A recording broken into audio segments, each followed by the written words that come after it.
start from the financial objectives for the business, as we have already done the others. Actually, sorry, we are going to start from the non-financial objectives. Yeah, we are done with the financial objectives already. So let's talk about the non-financial objective now. So, when you're talking about non-financial objectives, some business actually do have non-financial objectives. These objectives, are not connected with money. Yeah.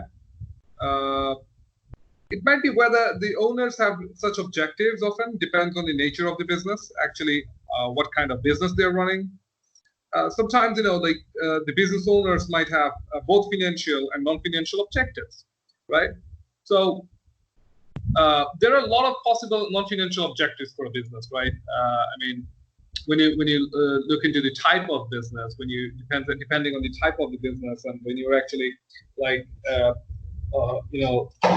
the type of mentality the entrepreneur has, and the setting of the business, a lot of things actually depends on that, right?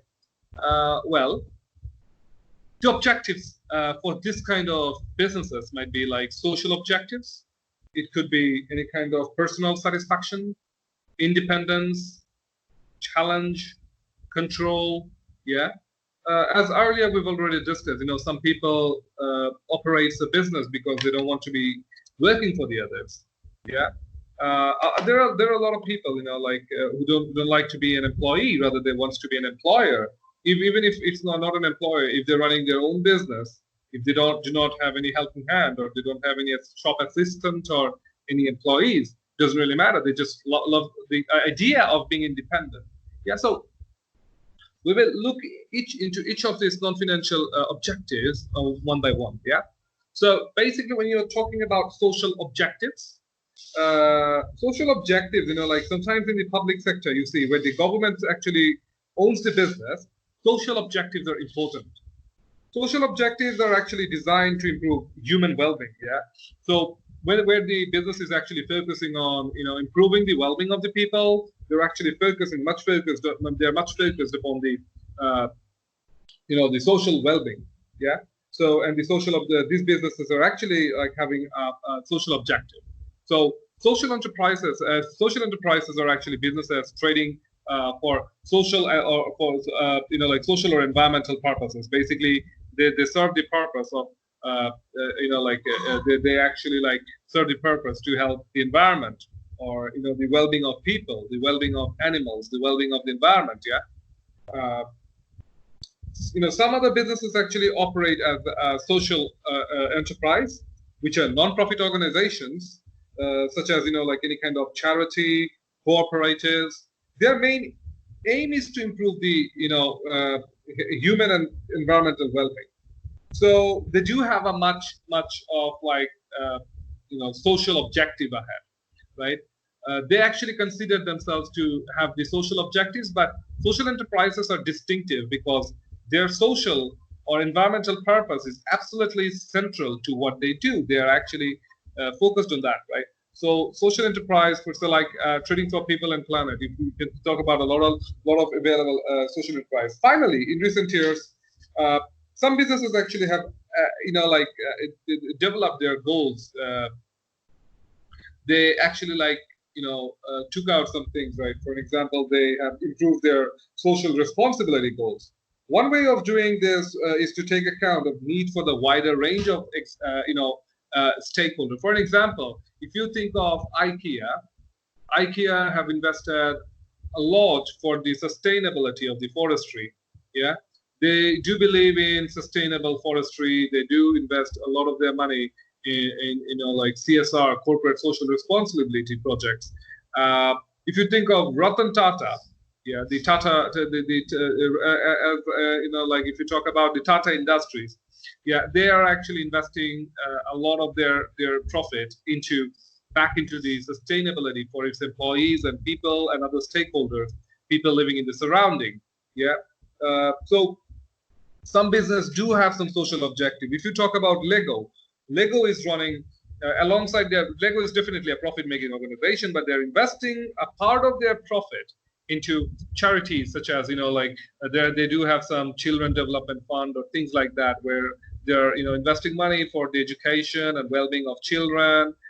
Maybe do some kind of research and development. So that's how actually like each business is actually nowadays each business is developing their CSR policies, and that might be we should look like we should look into it in a positive way. Though there are controversies such as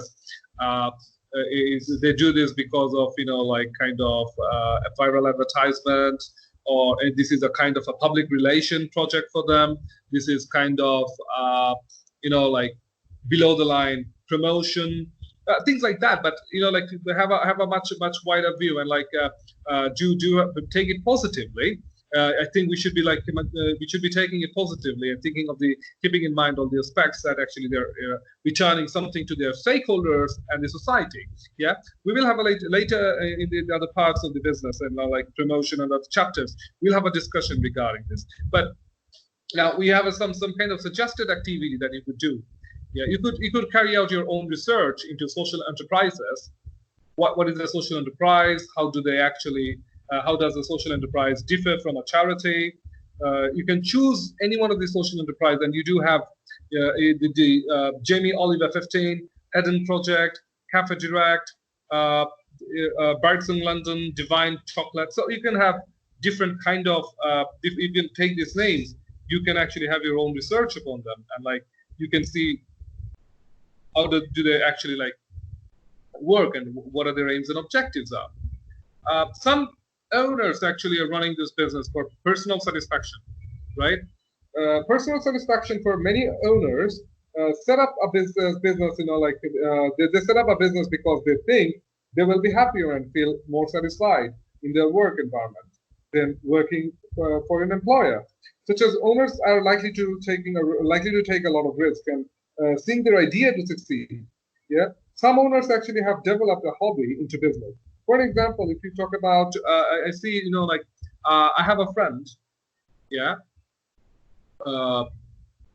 Actually, he was not interested. He was not. I haven't seen him being interested. He was not interested to study. He wasn't interested in like going to a regular job or things like that. He was maybe like he was much into the gym thing. He was actually much of like a fitness enthusiast. So he's living in Italy now, and you see like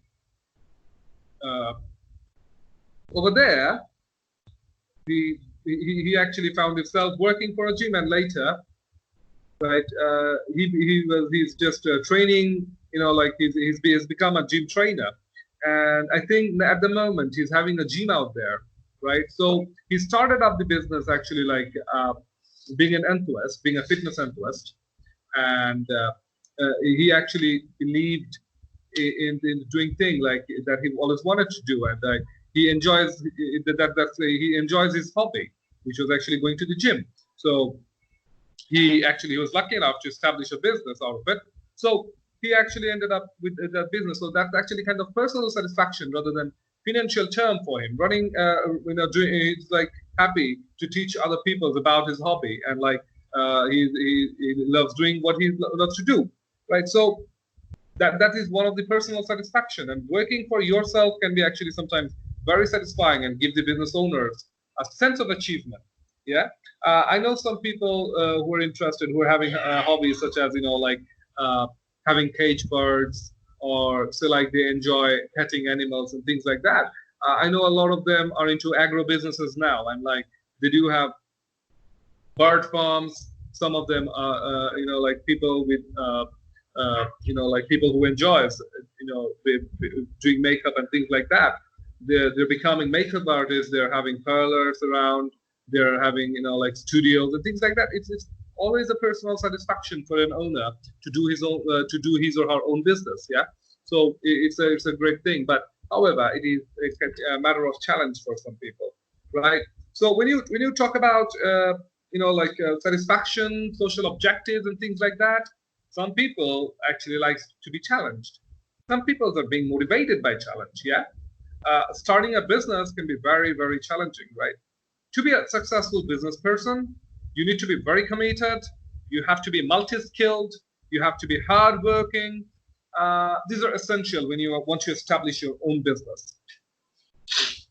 You might be, studied in one place. You might be studied in one area, yeah. But when you're operating a business, you need to be, well studied in all the other aspects. For an example, I have a degree in HR, yeah. I do have a degree in HR, but when I'm operating a business, I have to know the other aspects, such as marketing. I have to be very good at IT nowadays if I want to run my own business. I have to be very good with financial management. I have to be good with communication. Yeah, I have to do my own decision making, right? Negotiation as well. So, these are all the things that actually it can be challenging for me. For like having a degree and having being educated in the background of HR, I might find new things which are challenging for me to learn, right? So that's kind of that's kind of something that's going to push me to do my work, right? So challenge do motivate people. Challenge do actually push people to do something. Even if a business becomes successful, owners might set new challenges for the business, right? Because once your dream might be like to set up a shop. Once you have the shop, you might want to make it bigger. Yeah, you might want to maximize your profit. You might want to have a second branch. So every time you achieve an objective, you might find out another way to set another objective and achieve that, right? So challenge is like that, right? So that's one thing. Independence, yes, I was talking about independence.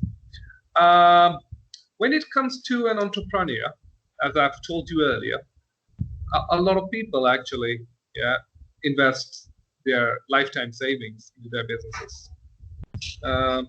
For some people, they leave a job, which means they're leaving fixed financial security every month.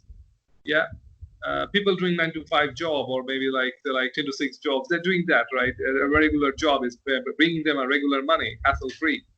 They're not worried. They don't have to be tense. They know that they're working and they get the money for working, right? Though there is definitely a risk. They're taking a risk as well, because they might not have the job all the time. But as an entrepreneur, they seem themselves to be more independent than being an being an employee, right? So actually, which is not true, to be honest. Entrepreneur may be especially people always feel like being an entrepreneur is always independent. Yeah, it gives them a freedom. It gives them wings. Yeah, so they don't have to work for someone else. If they start their own business, they will be able to make their own decisions. Work on their own flexible timings. But I don't find it true, because entrepreneurs need to spend more time working in the background of the business. They need to be, until that a particular period of time, they have to set and invest a lot of time and money into the business, taking the risk and actually working non-stop. Because as an employee, you might be working from 9 to 5, but as an entrepreneur, you might be working from 8 and countless time until you go to the bed. Yeah. So the business is always in the back of the head of the entrepreneur. Yeah. So that's what happens, right? Lastly, people want to have control of their life, right? Entrepreneurs do control each and everything in their working life, right? So this is how they work and how things work for them. Owning a business actually gives themselves more flexibility with timings, with the working flexibilities, working hours, and everything altogether. So they do have more control. They feel like they're in control of everything, right? They also get to have control over the business, what products or services they're going to sell, who are their likely suppliers to be, who's going to work for them, and things like that. They do enjoy that part as well, right? So being an entrepreneur is sometimes counted to be counted to be like having a complete control of their working life. So that's another reason what motivates people, to set an objective and have a business. Actually, that can be a part of the non-financial objective for them. Why actually business sets aims and objectives, yeah, and why might they differ? Well, uh, basically, businesses differs in like their nature. They do have different types of nature. They do have different types of product to sell. They do have different kind of uh, they're actually in different kind of sectors as well. If you think of the businesses in primary, secondary, or tertiary sector, this all differs actually time to time. Uh, Normally, when you talk about a private sector objective, so businesses in the private sector is likely to maximize their profit, right? Manufacturers, retailers, bankers, builders, they're owned by private investors, mainly private investors. Yeah. I mean, if I tell all of it is owned by the private investors, it's not true, because some of the manufacturing businesses may belong to so for some countries it may belong to the government, the public. So are actually like these private sectors do have they do have their own objectives. Businesses in the private sector is likely to maximize their profit.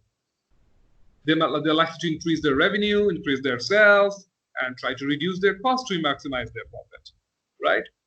They want to increase their market share. They want to have a better and sustainable future. So they want to increase their market share. They want to expand the business. Whereas the public sector objectives, the businesses within the public sector, for an example, in the UK, you have BBC, Met Office, Royal Mint, State School, NHS, hospitals. They're actually all owned by the government, and they're the public sector business, right? Their objective is meet the customer targets, right? Their objective is the well-being of the people, well-being of the taxpayers, well-being of those people who are actually important stakeholders for government, the public, yeah, for the general public, right? Their target is to keep the costs low, yeah. And non-profit organization, if you talk about voluntary sector, non-profit organizations, yeah, their target is actually like community groups. They're on charities. Their main target is like the well-being of the people, right? They can be social enterprises, they can be charities, they can be community groups. This type of business actually raise their revenue by donations. Yeah, they raise the revenue from donations. They try to keep their cost as much as possible, not to increase their profit, but rather to give a better return to people who needs, right? They actually try to serve the need of people who actually they think that they particularly need these service, right? So different businesses do have different objectives at times. Yeah, if you compare and think of all this together, different businesses will have different kind of needs, right? So that actually depends on the type of the business, the nature of the business, right? So why does the business objective change? Before we go to the sample question, I would like to share a few parts from the other side. Say that why business objectives actually change over a period of time. Business objectives may change because of the market conditions. Remember that market conditions are changing all the time, right? So markets are more dynamic, which means they're changing. The customer needs are changing. The type of the products changing in the market. The type of competitors are changing. So market conditions do change for what the business objectives and aims actually changes. There are changes in technology, yeah.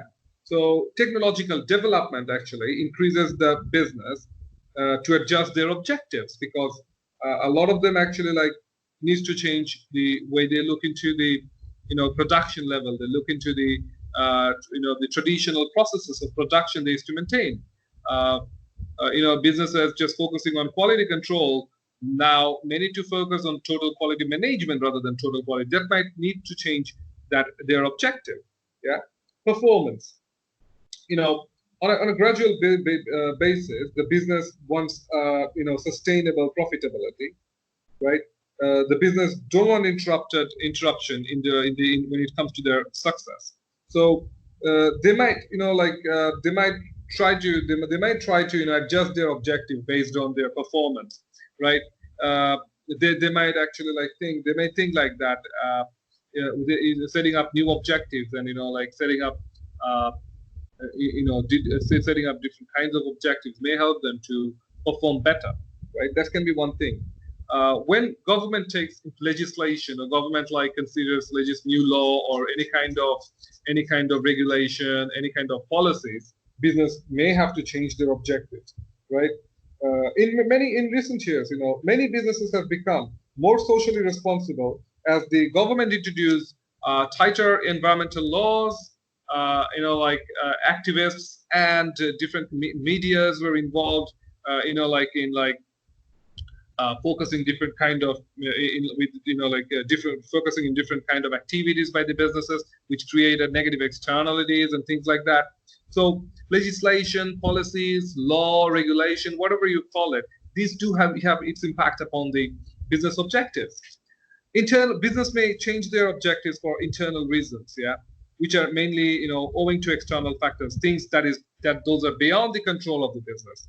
However, sometimes a business might change its objective for internal reason. For an example, there may be change in the ownership. So if there is a change in the ownership, if there is a takeover, if the business actually faces changes in leadership, that circumstances in the management may change their objectives. The new owners, may have a different objective than the old owner.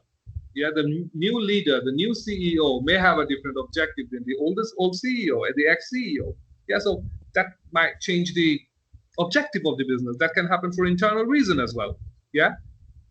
So we do have some sample questions here from your question paper. As you're all solving the question paper, can you please take a look? So when you're looking into these questions, right, you may have sample questions appearing like this, which were part of the multiple